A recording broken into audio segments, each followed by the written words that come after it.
My stepdad said, "Real men don't cry over dead dogs." Then he kicked the urn off the table. He didn't know my biological father was standing in the hallway recording everything.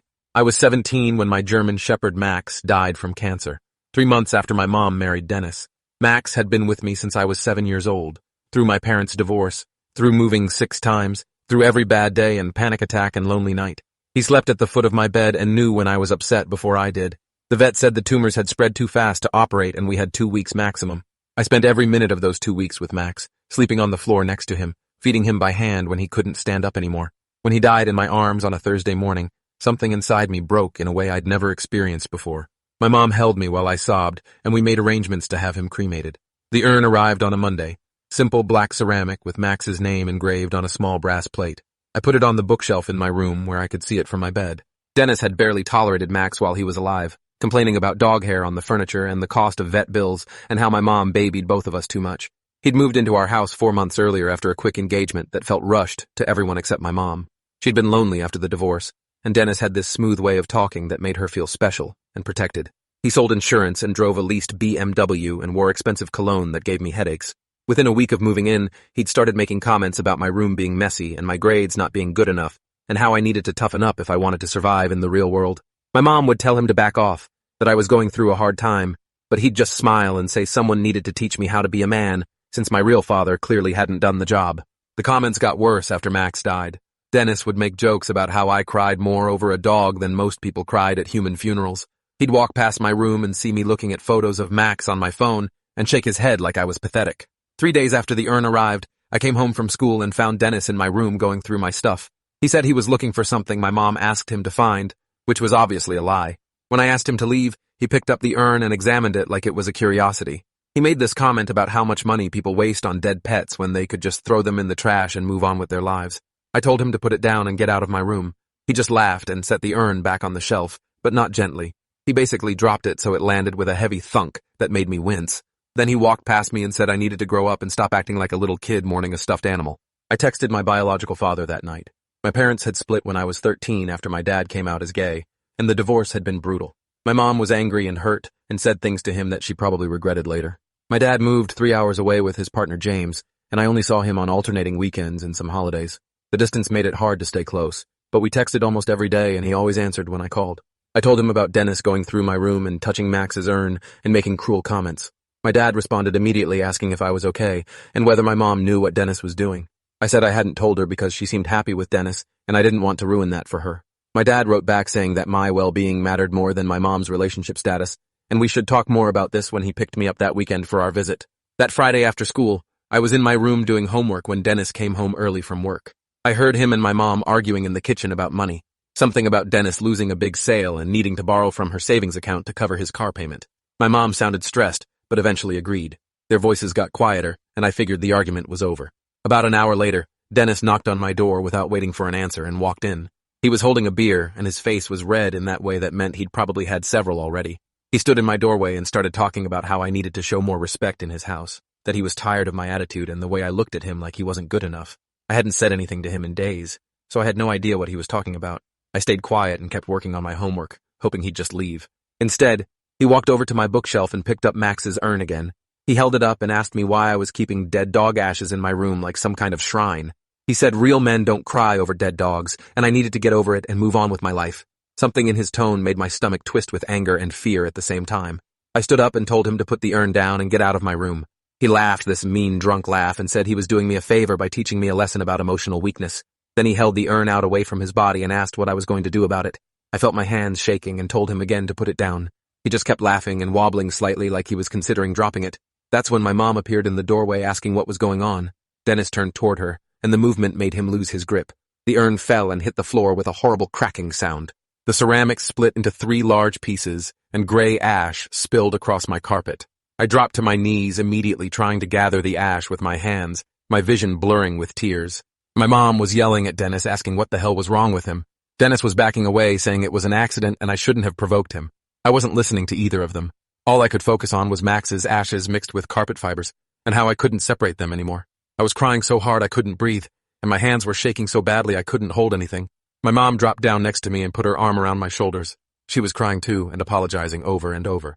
Dennis stood there for another minute watching us. then said he was going out and left the house. We heard his BMW start up and drive away. We spent the next hour carefully collecting as much ash as we could into a plastic container. My mom vacuumed the carpet after, and I could hear her crying in the bathroom afterward. I sat on my bed holding the plastic container and feeling completely hollow. The urn pieces were on my desk, and one of them still had part of the brass nameplate visible. I took photos of everything: the broken urn, the ash on the carpet before we cleaned it, the plastic container we'd had to use because the urn was destroyed. I sent the photos to my dad without any explanation, and he called me immediately. I answered and just started crying before I could say anything. He stayed on the phone with me for over an hour while I explained everything. He was furious in this quiet, controlled way that was somehow scarier than if he'd been yelling. He asked me to record a video describing what happened in my own words, including Dennis's exact comments about real men not crying over dead dogs. He said to send it to him and not tell anyone else about it yet. I recorded the video sitting on my floor with the broken urn and plastic container visible in frame. I described Dennis going through my room multiple times, his comments about Max, the argument with my mom about money, him coming into my room drunk, picking up the urn and dropping it. I described his exact words about real men and emotional weakness. I sent the video to my dad, and he responded saying he was coming to get me early tomorrow morning instead of waiting until evening. He said he was bringing James, and they'd be there by 9 a.m., and I should pack a bag. That night I barely slept, just lay in bed staring at the ceiling and thinking about Max's ashes in a plastic container instead of the urn we'd chosen carefully. Around 3 a.m. I heard Dennis come home, stumbling up the stairs and going into my mom's room. I heard them arguing in low voices for a while before it got quiet. The next morning my dad showed up at exactly 9 a.m. with James. My mom answered the door looking exhausted, and her eyes were swollen from crying. Dennis appeared behind her in sweatpants and a t-shirt, his hair messy and his face puffy. My dad asked if they could come in to discuss what happened last night. My mom nodded, and they all went into the living room. I stayed in the kitchen doorway watching. My dad's voice was calm and measured when he asked Dennis to explain his version of events. Dennis immediately got defensive and said it was an accident, that I'd provoked him by being disrespectful, and that my mom was overreacting to something that wasn't a big deal. My dad asked Dennis what specific disrespectful behavior I'd shown. Dennis couldn't give any examples beyond saying I had attitude and looked at him wrong. My dad asked Dennis if he thought it was appropriate to enter my room without permission. Dennis said it was his house and he could go anywhere he wanted. That's when my dad pulled out his phone and asked if he could play something for everyone. My mom looked confused and Dennis looked annoyed. My dad played the video I'd sent him the night before, where I described everything in detail, including Dennis's exact words. Watching Dennis's face while he listened to my account was surreal. He got redder and started shaking his head and saying I was exaggerating and taking things out of context. When the video ended, my dad calmly said he had several questions. He asked Dennis if he denied going through my room multiple times. Dennis said he was looking for something my mom asked him to find. My dad asked my mom if she'd ever asked Dennis to go through my room. My mom said no, she hadn't. Dennis's face got even redder. My dad asked Dennis if he denied making comments about real men not crying over dead dogs. Dennis said I was being too sensitive and needed to toughen up. My dad asked Dennis if he was drunk when he came into my room last night. Dennis said he'd had a couple beers after a stressful day at work. My dad put his phone away and said he'd heard enough. He looked at my mom and said he was taking me home with him for the weekend as planned, but he wanted to discuss custody arrangements because this living situation was clearly unsafe for me. My mom's face crumpled, and she started crying. Dennis exploded and said my dad had no right to come into his house and make threats. My dad's voice stayed perfectly calm when he said he wasn't making threats. He was stating facts. He said Dennis had destroyed property that belonged to me, made emotionally abusive comments over several weeks, and entered my private space repeatedly without permission. He said if my mom wanted to stay married to Dennis, that was her choice, but I would not be living in the same house as him anymore. Dennis stood up and got in my dad's face, saying he couldn't just take me away whenever he felt like it. James stepped between them and told Dennis to back up. Dennis shoved James, and that's when everything happened fast. My dad pulled out his phone again and said he'd been recording this entire conversation with everyone's knowledge based on announcing it when he asked to play the first video. He said he now had Dennis on video shoving James, which was assault. He said he also had documentation of Dennis's pattern of behavior toward me, including the destroyed urn and emotional abuse. He said he would be filing for emergency custody modification on Monday morning and would be providing all this evidence to the family court judge. Dennis's face went from red to pale in seconds. He looked at my mom and said she needed to make my dad leave or he was calling the police. My mom looked at Dennis like she was seeing him for the first time and told him very quietly to get out of her house. Dennis stared at her in shock. She repeated herself louder, telling him to pack his things and leave. He started arguing and saying she was being manipulated by my dad. She cut him off and said she'd just watched video evidence of her husband destroying her son's property and emotionally abusing him, and she wanted Dennis out of her house immediately. Dennis stormed upstairs, and we could hear him throwing things around in the bedroom.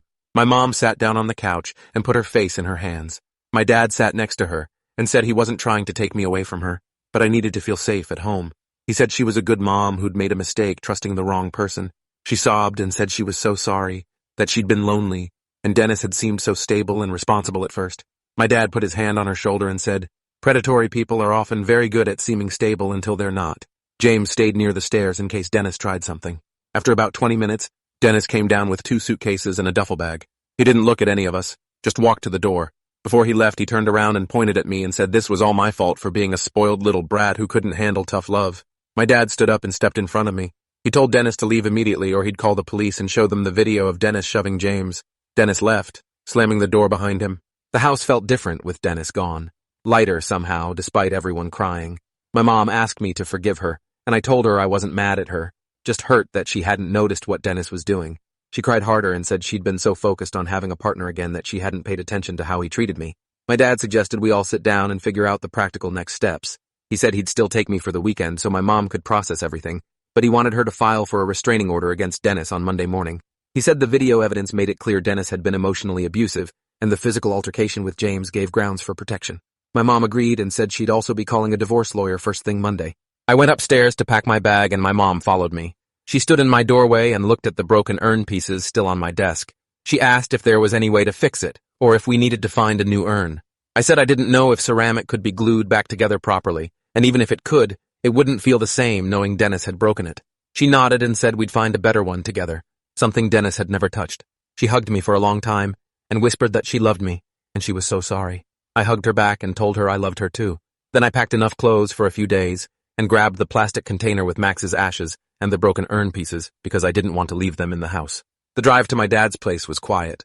James drove while my dad sat in back with me. About halfway there, my dad said he'd been documenting Dennis's behavior for weeks based on what I'd been telling him in texts. He said he'd consulted with his lawyer friend before coming over this morning and had been prepared to file for emergency custody modification regardless of what happened. He said the destruction of Max's urn was the breaking point that made him act immediately instead of waiting to gather more evidence. He asked me how I was feeling, and I said I didn't know yet, that everything felt surreal. He said that was normal, and I'd probably have complicated emotions for a while. When we got to their house, James made lunch while my dad helped me settle into the guest room. That night, we watched movies and didn't talk about anything serious. I slept better than I had in weeks. On Monday morning, my mom called and said she'd filed for a restraining order against Dennis, and the judge granted a temporary order based on the video evidence. She said Dennis had to stay at least 500 feet away from her, me, and the house. She'd also retained a divorce lawyer who said the case would be straightforward since they'd only been married 4 months and had a prenuptial agreement. My dad's lawyer filed the emergency custody modification request that same day, citing the unsafe living environment and Dennis's abusive behavior. The family court scheduled a hearing for the following week. In the meantime, my dad said I could stay with him and James and we'd figure out school logistics. My mom drove up that evening with more of my clothes and some of my stuff from my room, including my computer and books. She looked better than she had on Saturday, more focused and less shaky.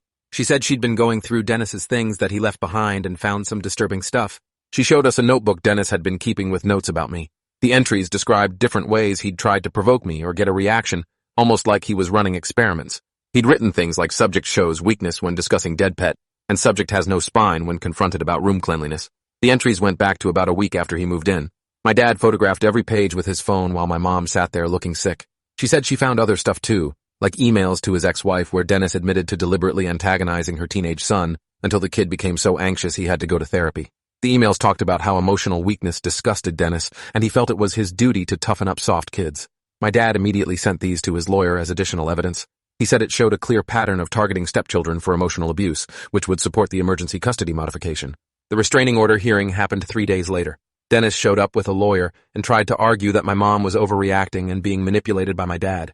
His lawyer played up the angle that Dennis had made a mistake while drinking but didn't deserve to be kicked out of his own home. The judge watched the video evidence and looked through the notebook entries. Then she asked Dennis directly if he'd been keeping notes documenting ways to provoke his teenage stepson. Dennis tried to claim the notebook was therapy homework his counselor assigned. The judge asked for the counselor's contact information to verify. Dennis couldn't provide it because obviously he'd made it up. The judge extended the restraining order for 6 months and said Dennis was prohibited from any contact with my mom or me. She said the notebook evidence suggested premeditated emotional abuse rather than isolated incidents of poor judgment. My mom's divorce lawyer moved fast after that. She filed for annulment based on fraud, arguing that Dennis had deliberately hidden his history of abusing stepchildren and his real financial situation. Discovery revealed Dennis was actually deeply in debt and had been counting on access to my mom's savings and home equity. His salary was largely commission-based, and he'd been having a terrible year, but hid it by leasing luxury items he couldn't afford. The annulment went through in 6 weeks, which my mom's lawyer said was unusually fast, but the evidence was overwhelming. Meanwhile, the family court custody modification was also approved. The judge said given Dennis's documented pattern of emotional abuse and the unsafe environment he created, I would live primarily with my dad until I turned 18 in 8 months. My mom could visit anytime and I could stay at her house on weekends if I wanted to. The judge commended my dad for documenting everything properly and taking appropriate action to protect me. 3 weeks after everything blew up, my mom and I went shopping for a new urn for Max's ashes. We found a beautiful wooden one made from cherry wood with brass corners and a brass plate where we could have Max's name engraved again. The funeral home we'd originally used offered to transfer the ashes for us, since the cremains were in a plastic container. When we picked up the finished urn a week later, my mom cried seeing Max's name engraved on it. She said she was sorry it took Dennis destroying the first one for her to realize how wrong her marriage had been. I told her I didn't blame her for what Dennis did, that manipulative people are good at hiding who they really are. She asked if I'd be willing to go to family counseling with her, and I said yes. Our first counseling session was awkward. The therapist, Dr. Patel, asked us each to describe what happened from our perspectives. My mom talked about being lonely after the divorce and feeling like she needed a partner to be complete. She said Dennis had seemed confident and stable, and she'd ignored red flags because she wanted to believe she'd found someone good. I talked about Dennis's comments and behaviors escalating over time, about feeling like I couldn't tell my mom because she seemed happy, about the relief I felt when my dad stepped in and documented everything. Dr. Patel said it was common for abusive people to isolate their targets by creating situations where victims feel they can't speak up. She said my mom would need to work on recognizing those patterns so she didn't repeat them in future relationships. She said I would need to work on trusting that it was safe to speak up when something felt wrong. Dennis violated the restraining order about 2 months after it was issued. He drove past my mom's house slowly multiple times one evening, and a neighbor called the police after recognizing his car. The cops pulled him over 3 blocks away and arrested him. His lawyer tried to argue he was just driving through the neighborhood for legitimate reasons, but the neighbor's statement and the fact that Dennis had circled the block 4 times made that defense weak. The judge extended the restraining order to 2 years and gave Dennis 30 days in jail for the violation. My mom called me after the hearing and said she finally felt like she could breathe knowing Dennis faced real consequences. I kept seeing Dr. Patel individually to work through everything. She helped me understand that Dennis's behavior wasn't about me being weak or needing to toughen up. She explained that people who target others for emotional abuse are usually dealing with their own insecurity and sense of inadequacy. She said Dennis had likely felt threatened by my close relationship with my mom and targeted me to establish dominance in the household. She said the fact that he kept a notebook documenting his efforts to provoke me showed how calculated and deliberate his abuse was. That helped me stop questioning whether I'd actually done something wrong to deserve his treatment. We also worked on processing my grief about Max, separate from the trauma of Dennis destroying the urn. She said the 2 events had become tangled together in my mind, and I needed to be able to mourn Max without always associating it with Dennis's cruelty. My mom started dating again about 6 months after the annulment, but this time she moved much more carefully. She joined a support group for people recovering from abusive relationships and worked with her own therapist. She introduced me to her new boyfriend, Mark, after they'd been dating for 3 months, and she was very clear with him about boundaries and expectations. Mark was gentle and respectful, and never tried to act like a father figure. He asked me about Max when he noticed the urn on the shelf in my room at my mom's house, and I told him the whole story, including Dennis destroying the first urn. Mark listened and said he was sorry that happened, and that Max sounded like he'd been a great dog. He didn't try to offer advice or tell me how I should feel, just acknowledged it and moved on. That meant more to me than he probably realized. I graduated high school 8 months after everything with Dennis happened. My mom and dad both came to the ceremony along with James and Mark. They all sat together and were civil to each other, which felt like a small miracle given how bitter the divorce had been years earlier. At the graduation party my mom hosted afterward, my dad pulled me aside and said he was proud of how I'd handled everything. He said a lot of kids in my situation would have become bitter or angry, but I'd managed to process the trauma in a healthy way with therapy and support. He said he was sorry he'd had to step in so dramatically, but he'd do it again without hesitation. I told him I was grateful he'd been there and had known what to do. He said that's what parents are for, protecting their kids even when the threat comes from within the family. About a year after Dennis went to jail for violating the restraining order, my mom got a letter from his new girlfriend warning her about his behavior. The girlfriend had found our court records online while searching Dennis's name after he started making controlling comments to her. She said Dennis had told her his ex-wife was crazy and vindictive, but after reading the evidence, she realized he was the problem. She thanked my mom for documenting everything publicly because it saved her from making the same mistake. My mom forwarded the letter to me and said she hoped Dennis would eventually get real help, but she wasn't holding her breath. She said people like Dennis rarely change because they don't think they've done anything wrong. I started college that fall at a university near my dad's house. I'd considered schools closer to my mom, but ultimately decided I wanted to be near my dad and James, since I'd spent the last year living with them and felt settled. My mom understood and said she'd visit whenever I wanted her to. I'd gotten into therapy at the University Counseling Center and was still processing everything that happened. My therapist said trauma has a way of resurfacing when you finally feel safe, and that's what was happening now that I wasn't in survival mode anymore. I'd have random panic attacks triggered by things that reminded me of Dennis, like the smell of the cologne he wore or the sound of someone slamming doors. But I was learning to manage them better and not feel ashamed when they happened. The restraining order against Dennis expired after 2 years. My mom's lawyer said she could request an extension, but my mom decided not to, unless Dennis tried to contact her again. She said she didn't want to give him any more power over her life by staying legally connected. I was 19 by then and not living at home anymore, so I felt less vulnerable to whatever Dennis might do. My mom changed her phone number and blocked Dennis on all social media just to be safe. As far as we knew, Dennis had moved to a different state and wasn't in contact with anyone we knew. His ex-wife told my mom through mutual friends that Dennis had done the same thing to her that he'd done to us, targeting her son and keeping notes about ways to provoke the kid. She said she wished she'd documented it as thoroughly as we had so she could have warned future partners more effectively. The cherry wood urn with Max's ashes still sits on my shelf in my apartment. I'm in my early 20s now and Max has been gone for years, but I still think about him and miss him. The urn itself has become important beyond just holding his ashes because it represents the moment my dad stepped in and protected me, the moment my mom chose me over a toxic relationship, and the moment I learned that documenting abuse gives you power when people try to gaslight you. Whenever I have a hard day, I look at that urn and remember that I survived something genuinely terrible and came out stronger. Dr. Patel says that's called post-traumatic growth, and it doesn't mean the trauma was worth it, just that I managed to build something meaningful from the wreckage. My relationship with my mom is better now than it's been since before her marriage to Dennis. She's still with Mark, and they seem genuinely happy together in a healthy way. My dad and James are still together too, and I'm grateful every day that my dad was willing to step in and fight for me, even when it meant conflict with my mom. The whole experience taught me that family is complicated, and imperfect people can still show up when it matters. My mom made a mistake trusting Dennis, but she believed me and took action once she understood what was happening. My dad had been paying attention to what I wasn't saying in my texts, and knew when to intervene. That combination of awareness and willingness to act is what protected me from Dennis's escalating abuse. I think about Dennis sometimes and wonder if he's doing the same thing to another family. Part of me feels guilty that I didn't do more to warn people, but my therapist reminds me that I was a teenager dealing with trauma, and it wasn't my responsibility to protect the world from my stepdad. She says the court records are public and anyone who searches Dennis's name will find them, which is more than most abuse victims are able to create. The notebook evidence was particularly damning because it showed premeditation and pattern, which helped other people recognize Dennis's behavior when he tried it again. My mom's decision to document everything, and my dad's insistence on recording conversations gave us leverage when the legal system could have easily dismissed our claims as family drama.